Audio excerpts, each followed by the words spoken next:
Hindi namin inasahan na ganito karami ang magagandang lugar dito sa Sorsogon. At ngayong araw, susubukan namin puntahan ang ilan sa mga to bago namin ipagpatuloy ang aming paglalakbay. Tara, samahan nyo kami sa panibagong adventure. Dito na kami sa Rotonda. Pag kumaliwa kami ay papunta na ng Matnog Port. Doon na kami sasakay Matnog to Allen Port, pero hindi pa ngayon.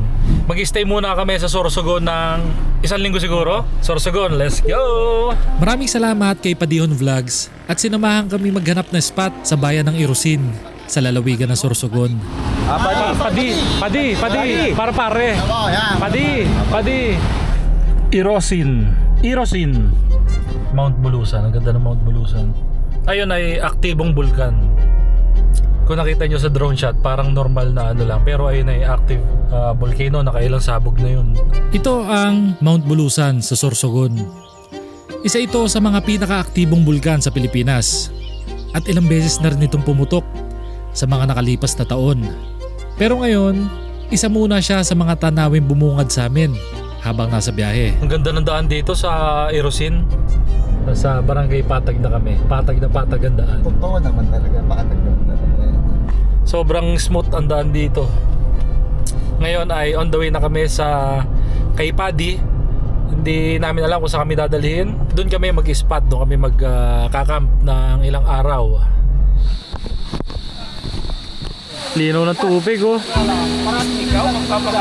So yun, bago kami lumipat sa spot namin, pumunta sa spot namin, dumaan muna kami dito sa Panguero Cold Spring. Kung makikita nyo, sobrang liwanag ng tubig. Ito, pakita ko sa inyo.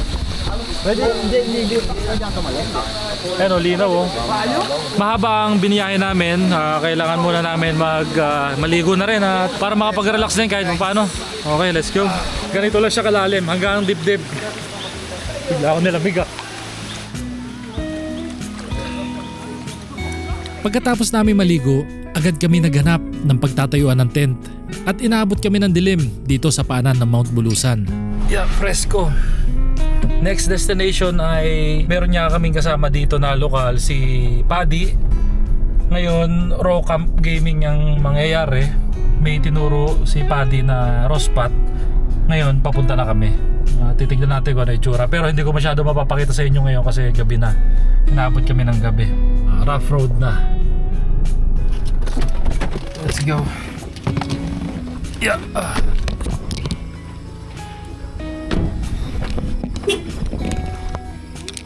Irosin Lake. So, check natin. Maganda pala spot dito, no? Pero boss, ang tawag dito, safe naman dito sa safe gabi. Okay. Ang ronda dito ng tanong talaga. Pakita ko sa inyo. Oo, mainit dito. May mga bahayan din. Safe naman daw dito. Pero maganda, mapatag eh. Tapos ito yung lake, hindi lang natin masyado kita. Tingin ko maganda dito sa kapag may araw na. Pero ito yung napupusuan naming spot siguro. May upuan na. May upuan din doon. Tapos ito may tubig. Bro, maraming salamat bro. Pare nga eh. No problem. Ay pare. Paddy, maraming salamat Paddy. No problem. Uy, sarap mag-edit dito. Ano, ganito ka lang oh. Lake pa yun. Lake ang view. Lake ang view. Gusto dito si Bray? Kunin muna natin yung ating pamalakasan na ilaw. Opya, para meron tayong malakas na ilaw. Doon sa mga trip na bumili nito, nasa description lang po. Okay to, all goods yan. Ano yan, poste na ilaw yan. Doon sa mga hindi pa nakakita nitong ating pamalakasan na ilaw, papakita ko sa inyo. Diba? Lakas.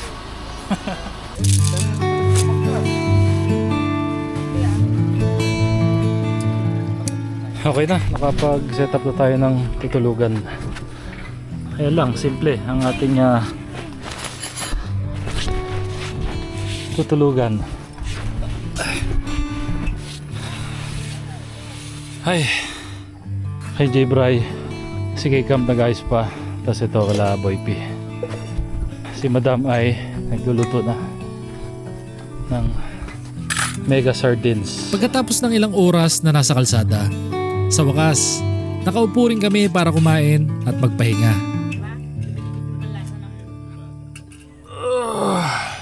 Good morning. Yan ang init.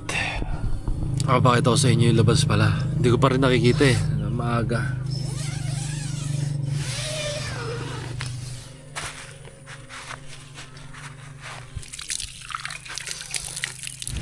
Oh, ganda.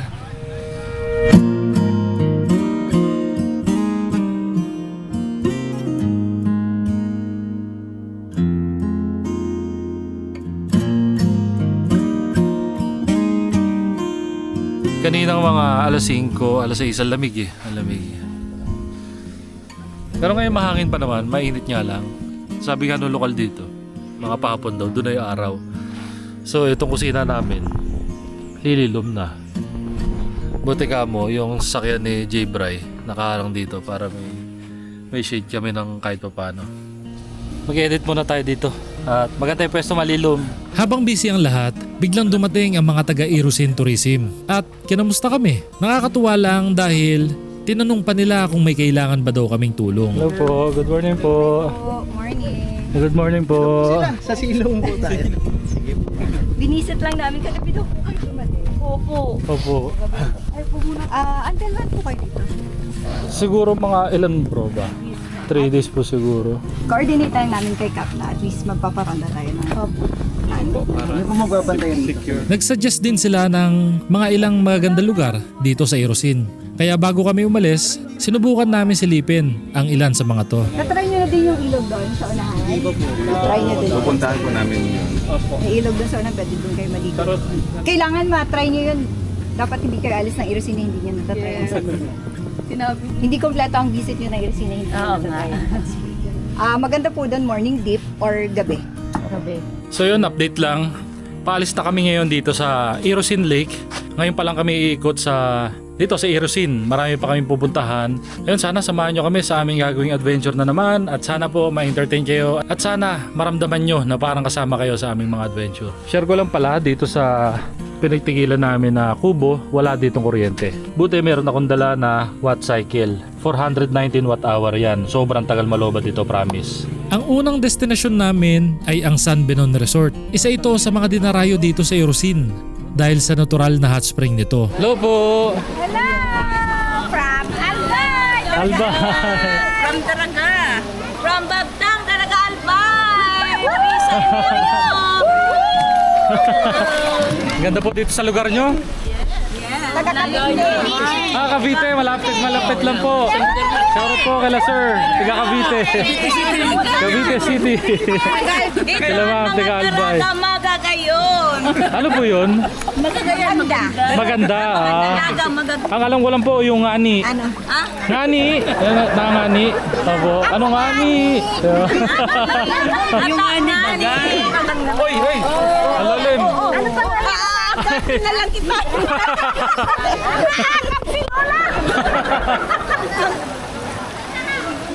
Sarap maligo. Ayun, dito muna kami naliligo sa warm spring. Tapos, next namin ay sa hot spring. Tapos sa kabila yung cold. Ngayon, dito naman kami sa hot spring. Mas mainit nga. Doon daw sa 3 feet yung pinaka mainit. Ayun, doon. Mas mainit nga dito. Init. Nagbabad ka dito? Ang init. Hindi kaya ng katawan to. Sobrang init to. Lahat na pupuntahan natin ay sasama ko kayo. Ipapakita ko sa inyo ang aming experience at syempre ang ganda na rin ng mga lugar na pupuntahan namin. Ayun, sana po mag-enjoy kayo sa panonood at maraming salamat sa mga sumusuporta, sa mga nanonood. Maraming salamat po.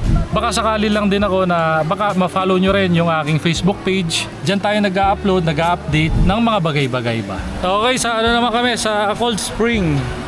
Okay, malamig. Cold Spring eh. Ay. Yan, okay na, natry na natin. Malamig. Okay, all goods. Ang sumunod naming pinuntahan ay isang bukal na nasa tabilan ng highway. Nakakagulat lang dahil napakalinaw ng tubig nito. Ang galing ng tubig dito, sobrang linaw. Nandito kami ngayon sa Bulos Crystal Spring. Along the highway lang. Ayan o. Napakalino ng tubig. Ayan. Ang ilalim ng tulay. Pinapalipat ang parking. Lilipat natin si Lakbay.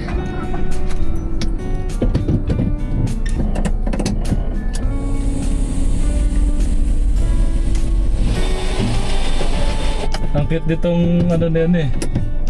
May RM eh. Ayos din, ang ganda ano. Sakto pala ako dito eh. Laki ng ano, headroom oh. Pinalipat kami at bawal pala mag-park doon sa tulay. Dito kami sa right side.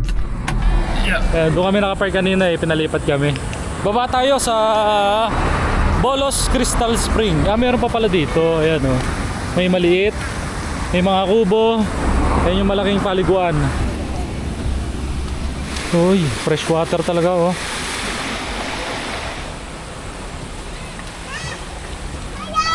Oh, kita-kita mo ilalim oh. Pwede nga rin dito maligo oh. Napakalinaw. Yun, ang ganda, papaganon. Bumalik muna kami sa Panguero Cold Spring.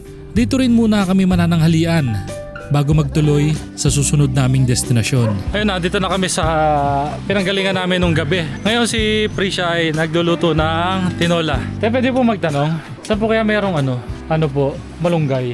Dito po. Thank you. Ayun, meron niya. Meron ka tayo nakuha ang malunggay dito. Pwede po bumitas dito.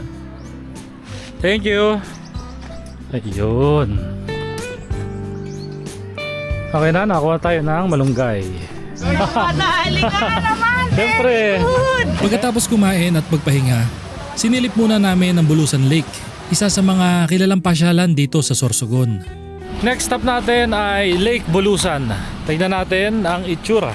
Sobrang busy day ngayon at ang dami nating side trip na naman na pinuntahan para maigala kayo at maipakita sa inyo ang ganda ng Bicol Region. Ngayon ay nandito pa rin tayo sa Sorsogon. Pagkatapos nito ay pupunta na tayo sa Matnog, ang dulo ng Bicol Region. Ang dulo ng Luzon. Ito ang Bulusan Lake, sa paanan ng Mount Bulusan. Hindi man kami nakababa para mas malibot to. Kitang-kita naman mula sa taas kung bakit isa ito sa mga pinupuntahang lugar dito sa Sorsogon. Hindi na kami pumasok sa loob at gagahuling kami sa oras dahil ngayon ay papunta na kami sa Matnog. So yun, nabago ang plano. Hindi na kami mag-overnight dito sa may Matnog at Isang masayang tagpo ang nagkasama tayo kahit na sa sandaling panahon. Na-enjoy ko na kasama kayo ni Jay at hanggang dito na lang. Yun bro, thank you sa inyong dalawa. Hindi ko rin na-expect na-expect ko kasi talaga na sasama kayo sa Philippine Loop. So syempre, nalulungkot kami kasi parang nakaset na sa isipan namin na sasama kayo. Pero ganun talaga eh. thank you. Kanya-kanya mag-ingat kayo. Thank you. Mag-ingat kayo. Ulit. Mag-ingat kayo. Tela. Hindi, ano mo. Mag-ingat kayo. Mag-ingat kayo. Ito na. Ito tayo. Tatawid na tayo sa Visayas. Nagbayad na kami ng pamasahe sa Roro. Mas mahal lang ng kaunti sa Pascat. Pero kapalit naman ito ang mas mabilis at mas komportableng biyahe. Let's go! Let's go! Let's go! Pagpipili na rin paskat na yan. Pagod na rin sa biyahe. Dapat komportable yung barko.